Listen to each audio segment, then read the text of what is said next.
Peter Brown arrived in London in October 1912. He did not have a place to stay. It's all right. My luck will help me find a room, he thought, smiling. Peter often thought about luck.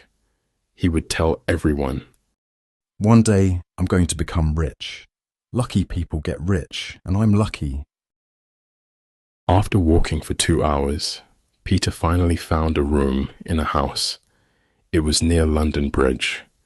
The room wasn't very big, but it was cheap.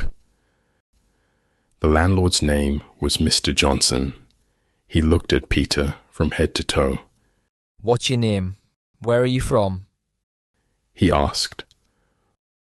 Peter Brown. I'm from Germany. Peter replied.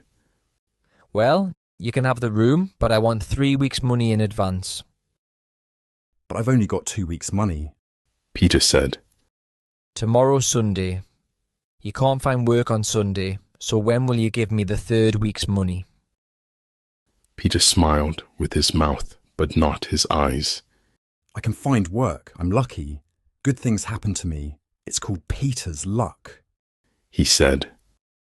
On Sunday, Peter stayed in bed all morning, and in the afternoon, he went for a walk in the park. After an hour, he snatched a bag from a woman in Regent Street. The woman shouted, "Stop! Stop!" But Peter was now 60 meters away from her, and there were no other people nearby. He stopped and opened the bag. There was some money in it, but not much. He took the money out and then threw the bag into the river. Later that day, he walked past a supermarket where many people were buying things.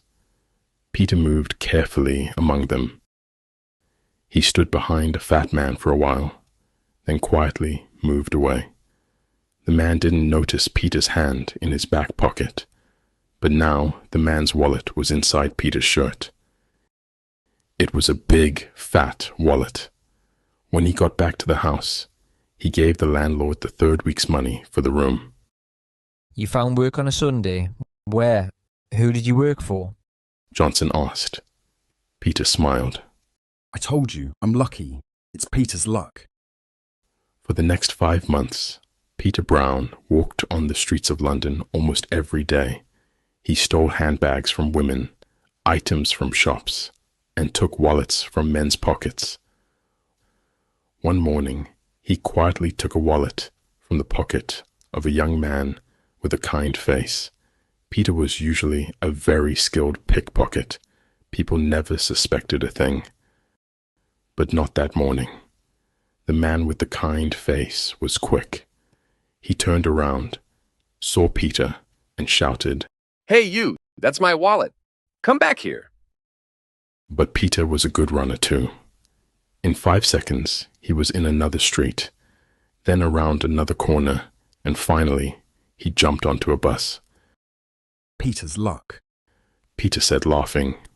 More luck came Peter's way that week. He first learned about Tom Smith's money in a pub near his landlord's house. Johnson went to the pub most evenings and sat with his friend Smith. Smith had a shop close to the pub. He bought and sold a variety of items: books, tables, beds, chairs, watches, lamps. When Peter went into the pub that evening, he saw Johnson and Smith at a table near the window. There were many people in the pub. Peter bought a drink, then sat on a chair near Johnson and Smith. They didn't notice him. Peter sat with his back to them and listened. "I need money to buy things when people bring them in," Smith said. Some money, yes, but £1,000 or more? And in the shop? No, Smith. Johnson answered. "It's not in the shop. It's in my room," Smith said. Do you have a good place to put it? Johnson asked. Smith laughed. "A very good place," he said. Peter sat with his drink, thinking.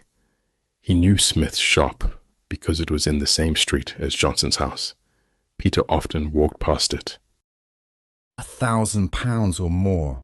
I'm going to get that £1,000. Then I can do anything. Maybe start a new life in America. He thought. He smiled. Peter's luck again.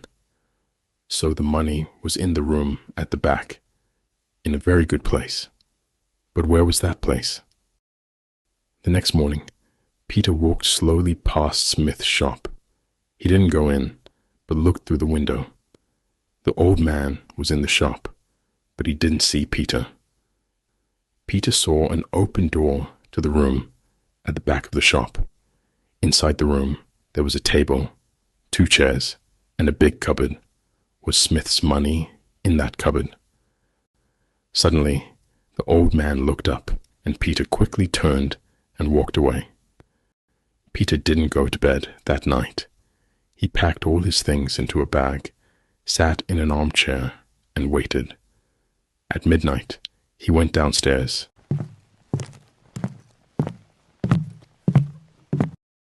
and walked out of the house. It was a cold night, and Peter looked up at the moon in the sky and said, "Are you a lucky moon? Peter's lucky moon?" He went to Smith's shop and looked around. The street was empty. There was nobody. He took a small hammer from his jacket pocket and broke the glass of the shop door. Then he put his hand through and opened the door.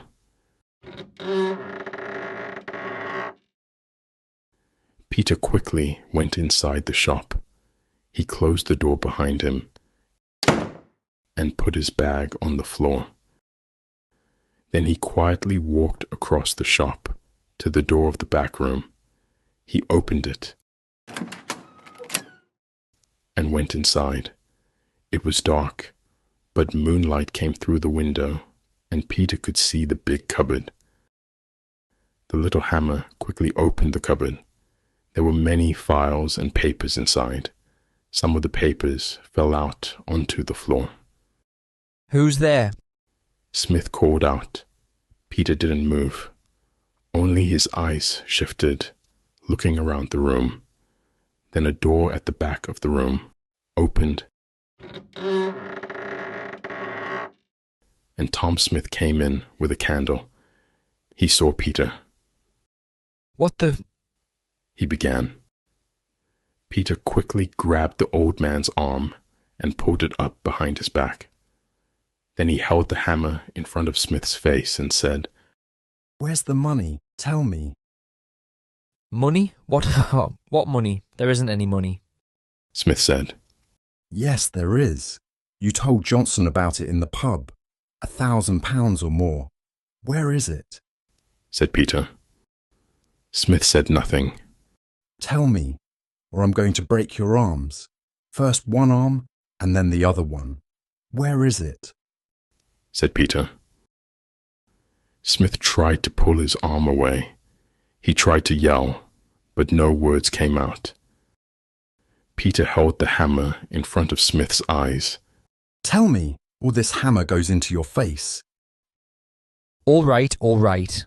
It's under the cupboard on the floor, said Smith. Peter pushed the old man to the cupboard. "Get it now," he said. The old man put the candle on the floor and pulled the cupboard away from the wall. Then he got between the cupboard and the wall and bent down. There was a small box on the floor, and Smith took it out. Peter grabbed the box from the old man's hands and opened it. It was full of money. Peter smiled. I know you. Smith said suddenly. You live at Leo Johnson's house. "Who is Johnson? I don't know him," said Peter. He began to take the money out of the box and put it inside the pockets of his jacket. You do know him. You live in his house. Johnson told me about you. You're... said Smith. "All right, so you know me, but nobody's going to find me. I can go far away with this money." He laughed. All the money from Smith's box was now in Peter's pockets. He gave Smith a little push. "Now go back inside your bedroom and stay there," He pushed him again. Go on, keep moving. The old man began to walk across the room with the oil lamp. Suddenly, he turned and hit Peter on the head with the lamp. No! Cried Peter. The lamp broke and fell on the floor, next to the papers from the cupboard. The oil from the lamp spilled on the floor, carrying the fire to the papers. Smith tried to run inside the shop, but Peter jumped on him, and they both fell onto the floor. The old man's head hit the floor, and after that, he didn't move. Peter heard the sound of the fire before he saw it. He turned around and saw that the flames were big. Peter quickly got up and ran through the shop. He found his bag at the front door. He went outside onto the street and began to run again. When he reached the end of the street, he stopped and looked back. Black smoke was now coming from the shop door. He thought about the old man on the floor in the back room, but only for a second. Then he turned and ran again. 5 days later, on Wednesday, April 10th, 1912, Peter was in Southampton with thousands of other people. They came to see the new ship there, the biggest and fastest ship in the world. It was going on its first voyage across the Atlantic Ocean to New York, carrying over 2,000 people. On that day in Southampton, some of the people were ship's passengers, while others were there just to look at the incredible new ship. And there it was. Peter was a happy young man. He was a passenger with a ticket in his pocket, a ticket to New York. Life is good, he thought. Peter's luck got me the money for my ticket. And Peter's luck is taking me to America. This is the end of my old poor life, he said, laughing. And he walked onto the Titanic.